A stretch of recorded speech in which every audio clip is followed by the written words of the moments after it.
you have to make sure that you are excited. You have to make sure that, they can buy into what you're trying to get them to buy into. And that requires a certain level of energy. Welcome to the Vibrant Leadership Podcast. All right, good afternoon. Thank you, and welcome to the Vibrant Coaching Podcast. My name is Nicole Greer, and today I am delighted to have a good new friend from Glen Allen, Virginia, join me. I've got Holly with me. Say hello, Holly Miller. How are you? Hello. Good afternoon, everyone. Are you doing great? How's the weather up in Glen Allen? I mean, you're kind of in that hubbub of Washington, D.C. Is everything calm, cool, and collected up there? Yeah, fortunately, we're about an hour and a half south of DC, so things are kind of calm right now, knock on wood. Hopefully that will continue. But everything is beautiful. It's a beautiful 73 degrees here in Richmond, Virginia today, so I'm loving this weather. That's awesome. That's awesome. Well, listen, I found Holly on this thing called the internet, and I was blown away. I have a client who is wanting to grow herself into an entrepreneur in terms of becoming an established makeup artist. And so one of the pieces of advice I always give my clients is go out and find the human who is living the life you want to lead and is doing the work that you want to do. And odds are they're a great person and they will want to help you. And so I found Holly Miller. And so Holly is a brand and beauty expert, and that's no joke. So I'm going to ask her about her expertise, but she manages, don't miss this, a global team of artists who specialize in creating signature looks for CEOs, entrepreneurs, brands, and professionals. So she says she can even do something with this. And Holly has over 25 years of experience in the beauty industry, although she does not look like it. And she works with corporate sales, marketing, business development, and she travels all around the world helping clients curate their signature style. So if you want to get a signature style, she's your gal, and you can look camera ready.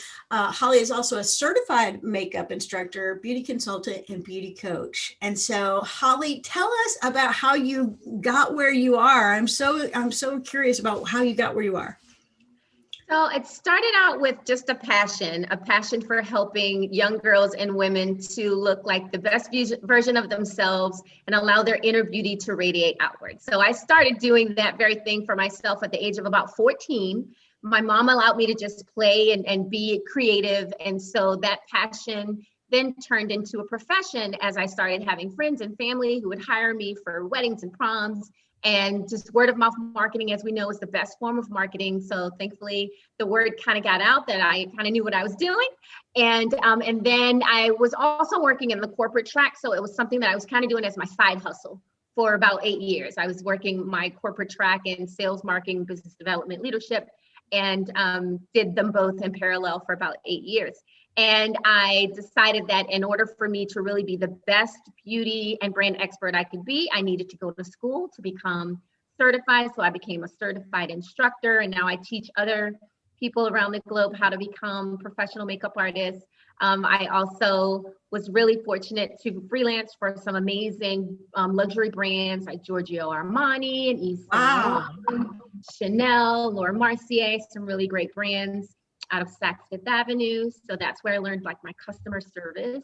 And I built this amazing team of global partners, beauty professionals, from hairstylists, makeup artists, wardrobe stylists, who help me to make sure that we're always helping people who are the face of their business. So CEOs, entrepreneurs, corporations, if you're the face of your business, we want to help you to make sure that you look like the best version of yourself. You're always polished and professional and attracting your target audience, if you will. So that's kind of how we got started, how this brand kind of just grew into what it has become. So I'm very fortunate for the journey that I've been on.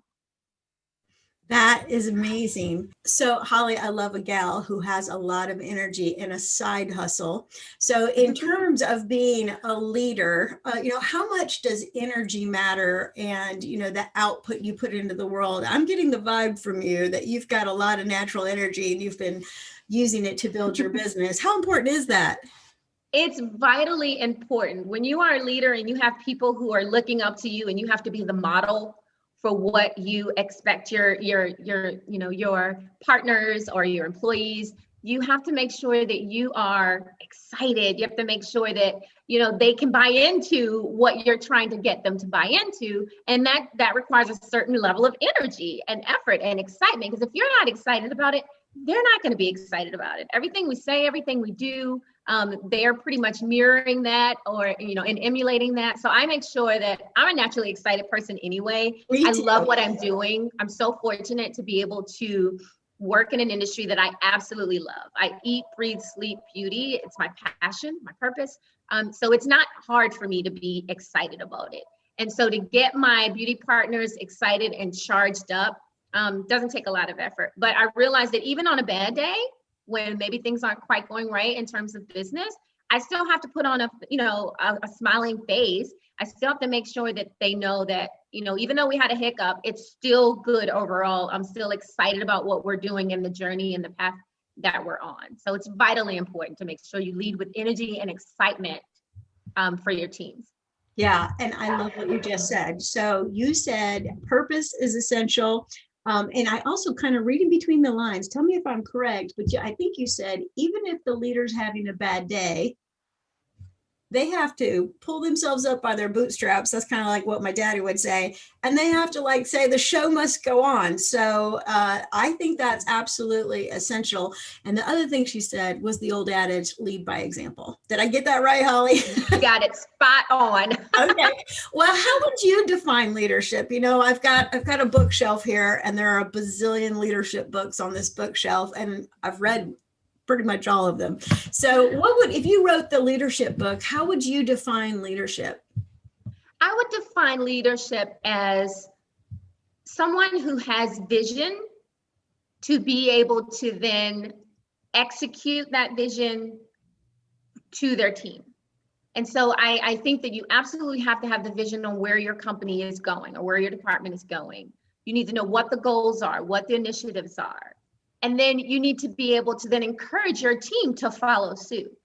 And so that requires you to have conversations with your team. You have to be a great communicator, but you also have to be a good listener, because your team, your employees, they're going to communicate back to you what the expectations are, but they're also going to want to know that you're hearing them on how you can even meet those expectations. So it's again, the keywords I would choose are vision, goals, support, communication. Those are some of the keywords I would use to define a good leader.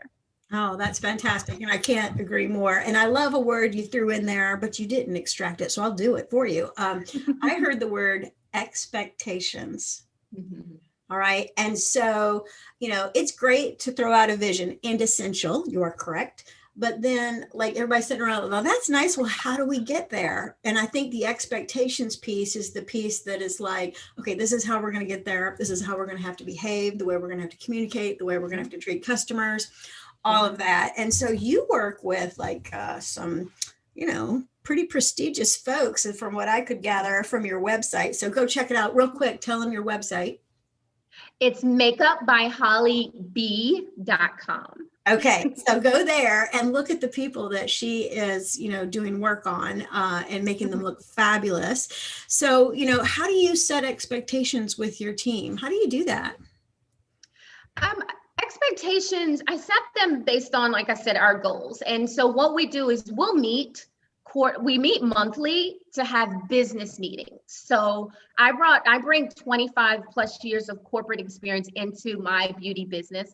And so when I sit down with the team, we're talking about strategic plans, we're talking about business plans, and how we're aligning ourselves accordingly to make sure we can execute those. So it's really important to be able to sit down with them and say, these are our goals and these are our visions that they're shared goals. Now, the expectation is that we're going to execute them in a specific manner. And so we all discuss on what that looks like. And I make sure that not only am I talking about it, but I'm talking to them. I'm listening to them. It's a conversation. It's a two-sided conversation. And so the expectations are laid out once we have had those conversations, and making sure that we're all on the same page. And so the expectations I also equate to goals. Like, what are our goals? How are we going to get there? And then you have to measure them. You have to have SMART goals that, they're very specific and they're measurable, and you have to make sure that you're reaching them. So we make sure that we check in monthly to get to those goals.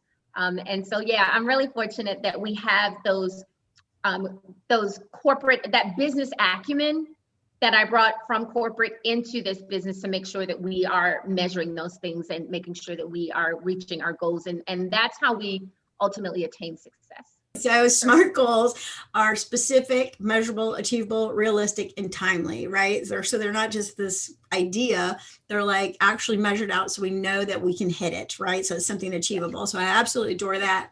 And then I love the other thing you said is this phrase, business acumen.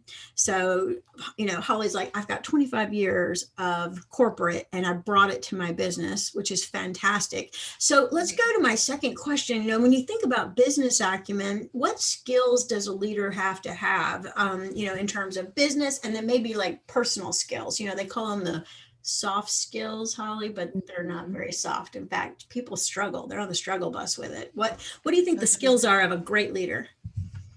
I think the skills of a great leader is someone who's a visionary. So you have to understand how to write a business plan, how to write a strategic plan.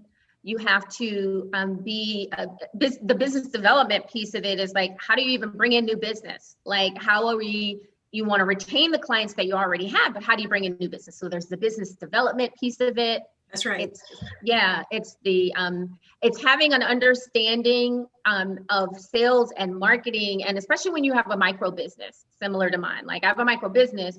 I still have other people who support that business, but I'm still a micro business owner. So you have to wear a lot of different hats. But in order to lead, you have to understand how all of those things work. So the sales, the marketing, the communications, all of it's vitally important. And another skill, a softer skill, like I mentioned before, is being a good listener.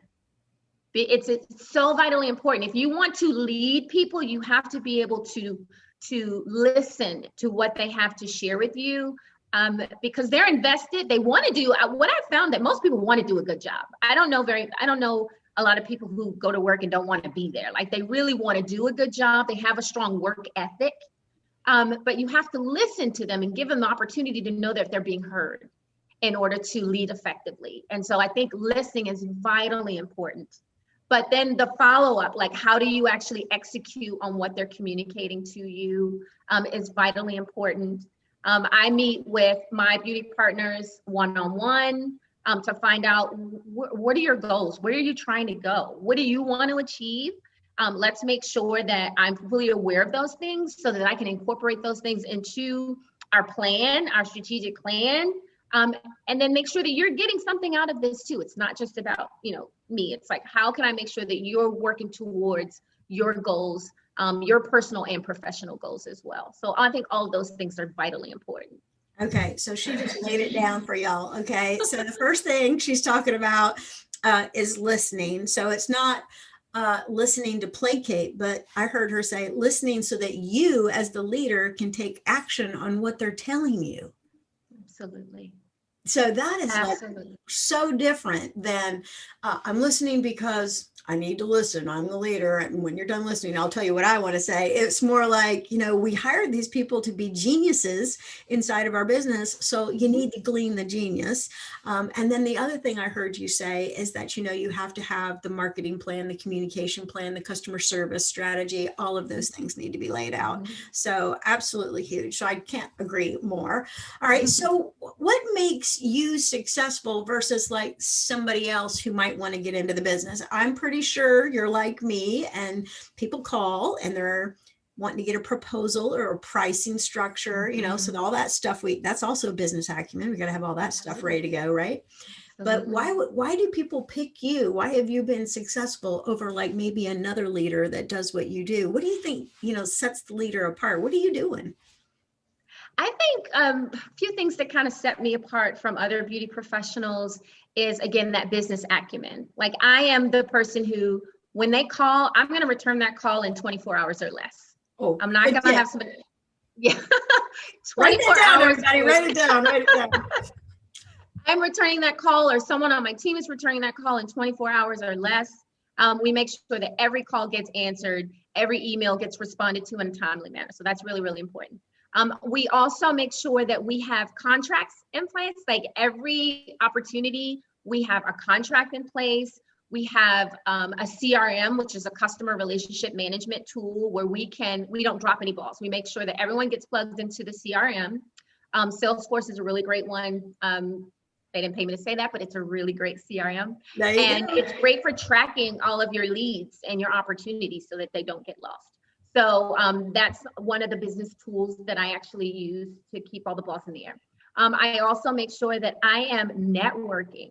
So that's something that's vitally important too as a good leader, is you have to constantly be in your community. You have to go where your target audience resides and make sure that they know you exist. Like word of mouth marketing is a great form of marketing, but not everyone knows, who you are.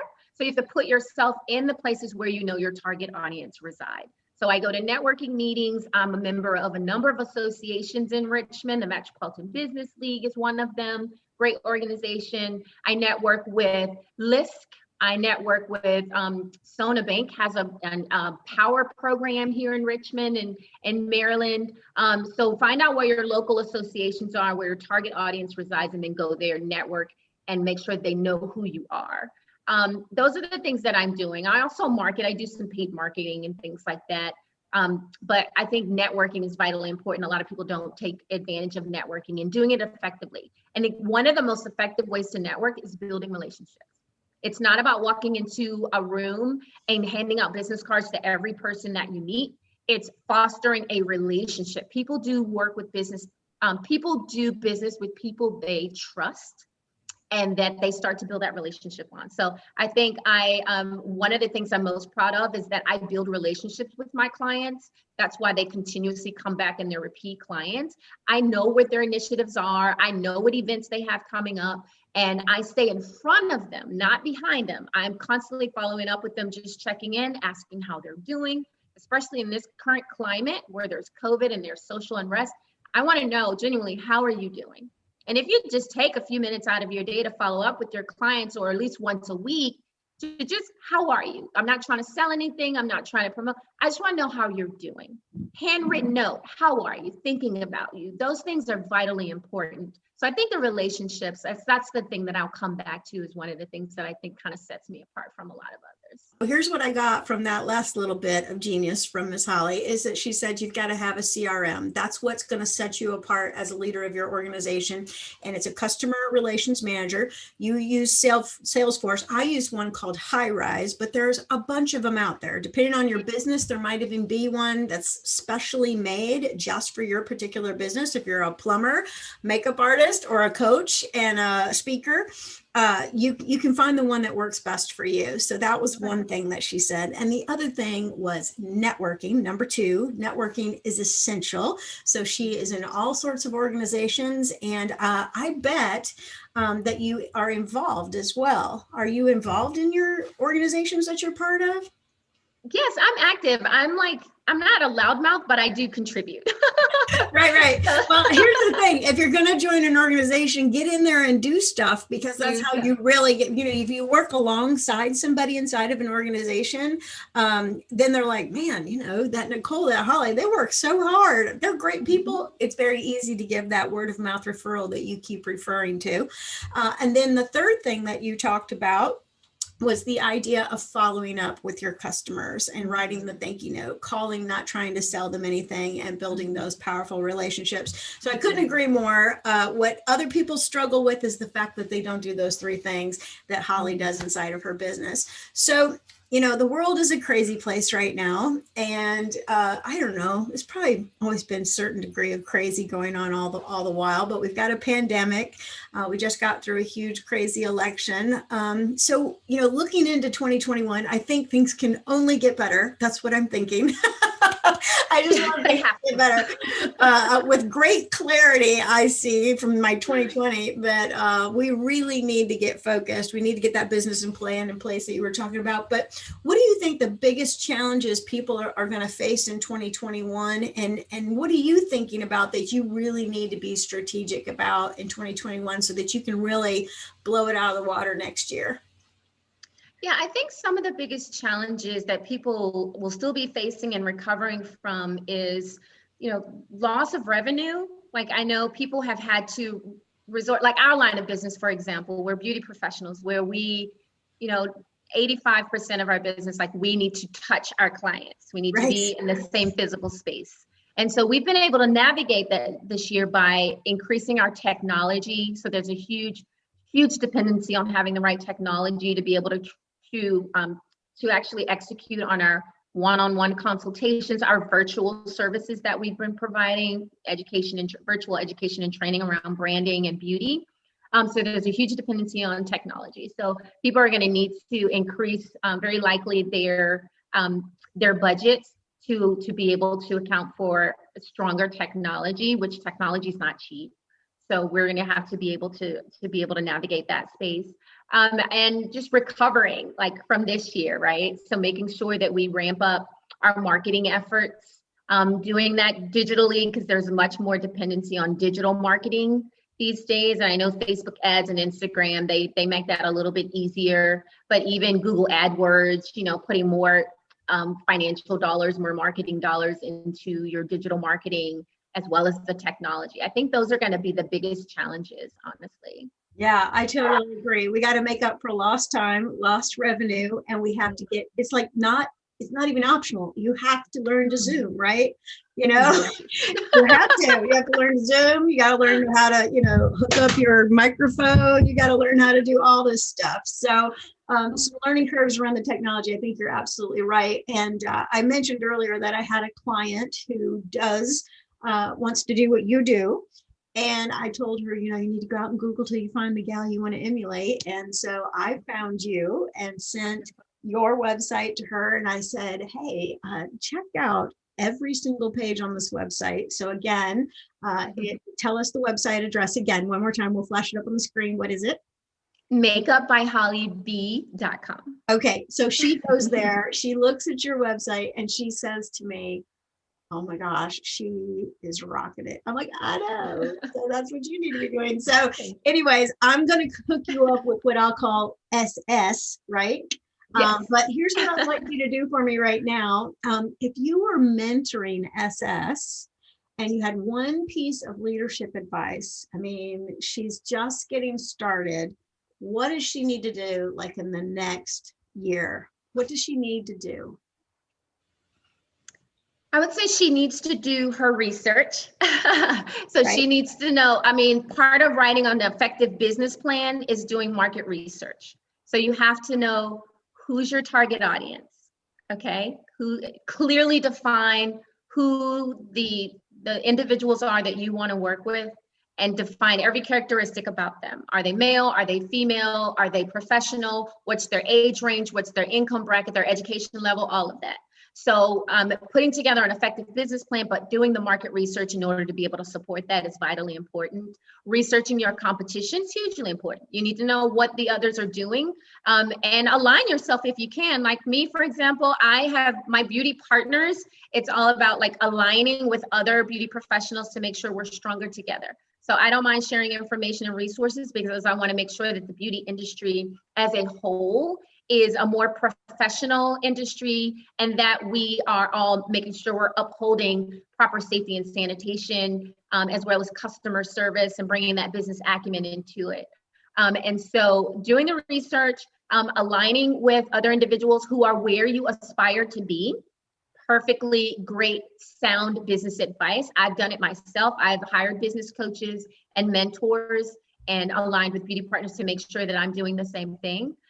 Also, just education and training. Make sure you get the appropriate education and training you need to be the best at your in your industry. You have to make sure that you study at the highest level. You maybe take certification courses if you can, because that means that you've learned the highest level. Study from other people that you aspire to learn from. Those are some of the key pieces of advice that I would give her for the next year. And then once she's done that, written the business plan, taken the courses, the certifications, aligned with the right people, then I think she wants to make sure she has the technology in place. So making sure she has a website. Have a website. If you don't, I've been told if you don't have a website, you don't have a business. Even if you just have a placeholder, but just put a website out there and start building on your portfolio, your electronic portfolio, and getting all of that information populated on the site. And there are plenty of great, complimentary websites these days to make sure that you can build it, and just get something uploaded until you can hire the who, right? Hire the who to support the business. If you can't do it all yourself, hiring the right people to build it for you and put those like we call them kind of like back house systems in place to make sure you're operating at a professional level. So those are the key things I would recommend, at least in the next year. Oh, that's fantastic. So she's going to take all that and she's going to go, I think I've heard this before, but now I'm hearing it from somebody who does exactly what I do. So that is beautiful. All right. So Holly, I know that you work with all sorts of kind of people, and I know that we're going to have great folks listening into this podcast. So who is your ideal client? I know you said you work with CEOs and entrepreneurs and people who are the face of their business. So if, let's say Nicole Greer calls, which she did, and she calls and I want you to help me, work on the face of my business. What does that experience look like? So tell me a little bit about how you do business, and then we will wrap it up. Great question. So my target audience, as you mentioned, CEOs, entrepreneurs. And when I say the face of the business, it's not just the face, right? That's only a part of it, but it's anyone who is representing their business. So it's typically micro business owners, small business owners who want to be able to have hire a team of professionals to kind of help them with their branding and their beauty needs. So my team is comprised of hairstylists, licensed hairstylists, certified makeup artists, professional makeup artists, wardrobe stylists, photographers, videographers, and we're now offering podcasting services as well. And so we are one-stop shop for any micro business owners, small business owners, who want a comprehensive approach to branding and image. So we can help them with all of those services, whether they're in Richmond, Virginia, where we reside, or if they're in Maryland, DC, throughout the globe. We provide beauty partners all throughout the globe, even internationally in Canada and Japan. So we can absolutely help anyone who's trying to build their brand and want to make sure that they have a comprehensive team who fully understands the fundamentals of branding and image and creating a signature look and style, whether it's for their marketing materials or for their online presence.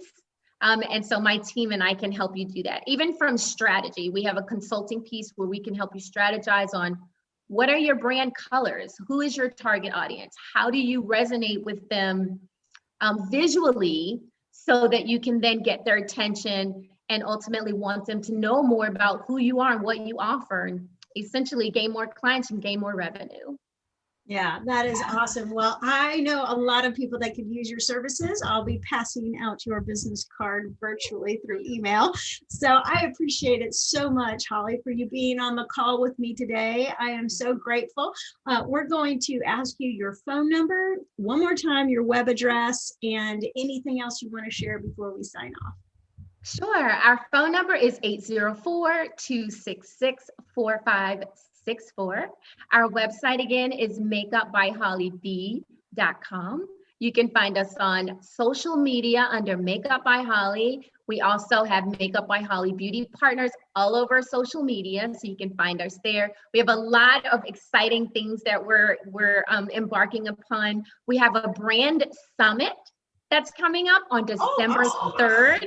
So check back on our website. That's going to be populated this week and then all through social media. So we're going to put on a brand summit where I'm bringing subject matter experts to teach you all about how to start and create a brand, as well as how to execute and move your brand forward. So we're very excited about that. We also have a product line that we'll be launching in the next several months, 3 to 6 months, as well as a community platform that we're developing where it can be a one-stop shop for all your branding needs. That is amazing. All right. Thank you, Holly. Have a great rest of your day. I'm so grateful for you being on the Vibrant Leadership Podcast. Thank you for having me. It was an absolute pleasure. To learn more, visit vibrantcoaching.com.